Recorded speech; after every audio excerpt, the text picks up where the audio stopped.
اعوذ باللہ من الشیطان الرجیم، بسم اللہ الرحمن الرحیم۔ جماعت ہشتم اسلامیات میں آپ سب کو خوش آمدید کہتے ہیں۔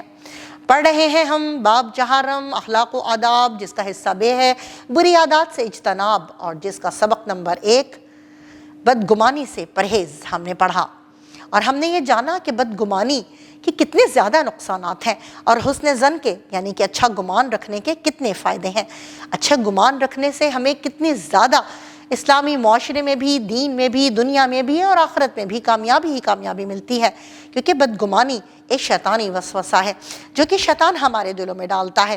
اس کی وجہ سے ہمارے معاشرے میں بھائی چارہ، خلوص اور محبت میں بڑی کمی آ جاتی ہے۔ تو آج سے ہم نے اس کو ضرور اپنی عملی زندگی میں نافذ کرنا ہے۔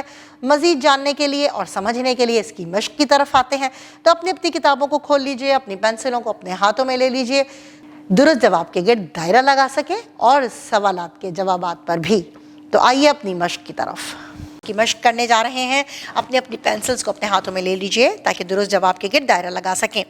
پہلا ہے، قرآن مجید کی صورت میں معاشرتی برائیوں کا ذکر اور ان سے بچنے کی تلقین کی گئی ہے، سورۃ الحجرات میں۔ نمبر 2، رسول اکرم خاتم النبیین صلی اللہ علیہ وعلی آلہ وصحبہ وسلم نے دوسروں کے بارے میں کوئی رائے قائم کرنے سے منع کیا ہے۔ جواب ہے درست گمان کی بنیاد پر۔ نمبر 3، حدیث مبارکہ میں بدگمانی کو قرار دیا گیا ہے جھوٹی بات۔ نمبر 4، حسن ظن سے مراد ہے اچھا گمان رکھنا، اور نمبر 5 ہے، اللہ تعالیٰ عیوب کے در پہ ہو جاتا ہے عیب ڈھونڈنے والے کے۔ اب پیارے بچوں آتے ہیں دیے ہوئے سوالات کے مختصر جواب کی طرف۔ تو پہلا سوال ہے، بدگمانی سے کیا مراد ہے؟ اس کا جواب ملے گا آپ کو صفحہ نمبر 68 پر، پہلی لائن میں۔ بدگمانی کا مفہوم: بدگمانی سے مراد کسی کے لیے برا خیال یا بری رائے رکھنا یا کسی کے بارے میں برا سوچنا ہے۔ ہمارے دین نے ہمیں ان تمام عادات سے منع کیا ہے جو آپس کے تعلقات کو خراب کر دینے والی ہوں، ان میں سے ایک بدگمانی بھی ہے۔ سوال نمبر 2، بدگمانی اور تجسس کی مذمت میں کسی ایک آیت کا ترجمہ تحریر کریں۔ اس سوال کا جواب آپ کو ملے گا صفحہ نمبر 68 پر ہے، سیکنڈ پیراگراف میں، کہ بدگمانی کرنے والا دوسروں کے بارے میں برا سوچتا ہے، اس کو لوگوں کے سامنے بے عزت اور رسوا کرنے کے لیے اس کے عیبوں کی تلاش میں مصروف رہتا ہے۔ قرآن مجید میں اس بارے میں اہل ایمان کو حکم دیا گیا ہے، اے ایمان والوں، بدگمانی سے بہت زیادہ بچو، بے شک بعض گمان گناہ ہے، اور نہ کسی کے متعلق جاسوسی کرو اور نہ ایک دوسرے کی غیبت کرو۔ یہ ترجمہ پیارے بچوں آپ نے لکھنا ہے۔ اور اس کے بعد سوال نمبر 3، کہ بدگمانی سے متعلق کسی ایک حدیث مبارکہ کا ترجمہ لکھیں۔ صفحہ نمبر 69 پر موجود ہے، سیکنڈ پیراگراف میں، کہ رسول کریم صلی اللہ علیہ وعلی آلہ وصحبہ وسلم نے محض گمان کی بنیاد پر دوسروں کے بارے میں رائے قائم کرنے سے منع فرمایا ہے۔ آپ صلی اللہ علیہ وعلی آلہ وصحبہ وسلم کا ارشاد مبارک ہے کہ تم بدگمانی سے بچو، بے شک بدگمانی سب سے جھوٹی بات ہے۔ یہ حدیث مبارکہ آپ نے لکھنی ہے۔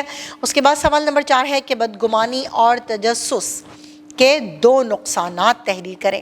اس سوال کا جواب صفحہ نمبر 70 پر آپ کو ملے گا۔ سیکنڈ پیراگراف یہ ہے کہ اس میں آپ ہیڈنگ ڈالیں گے بدگمانی اور تجسس کے نقصانات، اور لکھیں گے کہ بدگمانی شیطانی وسوسہ ہے، تعلقات بگاڑنے کے لیے شیطان اسے لوگوں کے دل میں ڈالتا ہے۔ بدگمانی کے بہت سے انفرادی اجتماعی نقصانات ہیں، اس سے آپس میں بد اعتمادی کی فضا پیدا ہوتی ہے، لوگ ایک دوسرے کو شک کی نگاہ سے دیکھتے ہیں، جو ہے نقصانات آ گئے ہیں۔ اس کے بعد سوال نمبر 5 ہے کہ حضرت اسامہ رضی اللہ تعالیٰ عنہ نے کس بدگمانی کی وجہ سے ایک شخص کو قتل کر دیا تھا؟ اس سوال کا جواب page number 69 per second paragraph میں موجود ہے، کہ ایک جنگ میں حضرت اسامہ رضی اللہ تعالیٰ عنہ کو سامنا دشمن کے ایک آدمی سے ہو گیا۔ اس نے حضرت اسامہ رضی اللہ تعالیٰ عنہ کو دیکھ کر کلمہ پڑھنا شروع کر دیا، لیکن حضرت اسامہ رضی اللہ تعالیٰ عنہ نے اس پر تلوار کا وار کیا، اس کو قتل کر دیا۔ یہ خبر رسول کریم صلی اللہ علیہ وعلی آلہ وصحبہ وسلم تک پہنچی تو آپ صلی اللہ علیہ وعلی آلہ وصحبہ وسلم نے حضرت اسامہ رضی اللہ تعالیٰ عنہ سے فرمایا، اس نے لا الہ الا اللہ پڑھا لیکن پھر بھی تم نے اسے قتل کر دیا۔ حضرت اسامہ رضی اللہ عنہ نے عرض کیا، یا رسول اللہ صلی اللہ علیہ وعلی آلہ وسلم، اس نے ہتھیار کے ڈر سے لا الہ الا اللہ پڑھا تھا۔ اس پر آپ صلی اللہ علیہ وعلی آلہ وصحبہ وسلم نے فرمایا، تم نے اس کا دل چیر کر کیوں نہ دیکھ لیا کہ اس نے کلمہ دل سے پڑھا تھا یا نہیں؟ حضرت اسامہ رضی اللہ تعالیٰ عنہ کہتے ہیں کہ آپ صلی اللہ علیہ وآلہ وسلم بار بار یہی الفاظ دہراتے رہے تھے، اور میں سوچ رہا تھا کہ کاش میں آج ہی اسلام قبول کرتا اور یہ غلطی مجھ سے نہ ہوتی۔ یہاں تک اس سوال کا جواب موجود ہے۔ اب آتے ہیں دیے ہوئے سوالات کے تفصیل سے جواب کی طرف۔ تو پہلا سوال ہے، قرآن و سنت کی روشنی میں بدگمانی اور دوسروں کے معاملات میں بیجا مداخلت کی ممانعت بیان کریں۔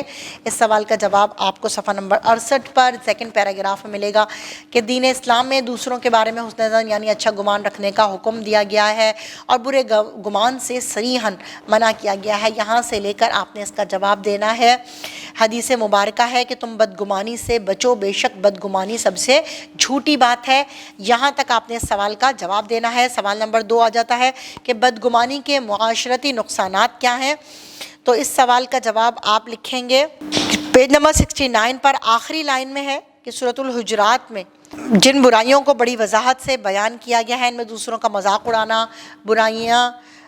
ان کی برائیاں بیان کرنا، ان کی برائیوں کے بارے میں یہ پورا آپ نے لکھنا ہے۔ رسول کریم صلی اللہ علیہ وآلہ وسلم نے ایک موقع پر فرمایا کہ میرے ساتھیوں میں سے کوئی شخص کسی کے بارے میں کوئی بات مجھ تک نہ پہنچائے، اس لیے کہ میں پسند کرتا ہوں کہ جب تم لوگوں میں آؤں تو میرا دل تمہارے بارے میں صاف ہو۔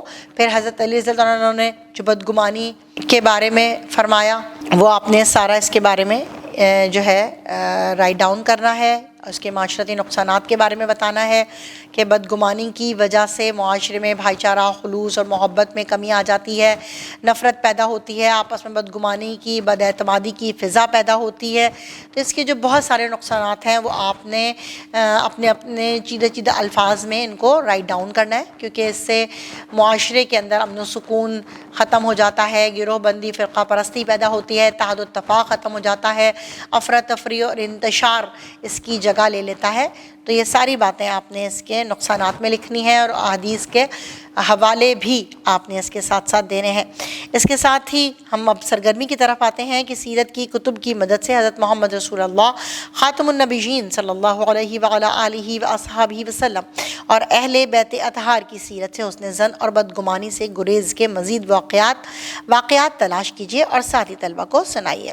رہنمایہ اساتذہ میں آ جاتا ہے کہ طلبہ کو روزمرہ زندگی میں بدگمانی کے معاشرتی نقصانات سے آگاہ کریں، انہیں بتائیں کہ دوسروں کے معاملات میں بیجا مداخلت سے گریز کریں۔ جی میرے پیارے بچوں، آپ نے بدگمانی سے پرہیز کی مشق کو حل کیا، اور آپ نے یہ جانا کہ اللہ تعالیٰ نے قرآن مجید میں سورۃ الحجرات میں معاشرتی برائیوں کا نہ صرف ذکر کیا ہے بلکہ اس سے بچنے کی بھی تلقین کی ہے۔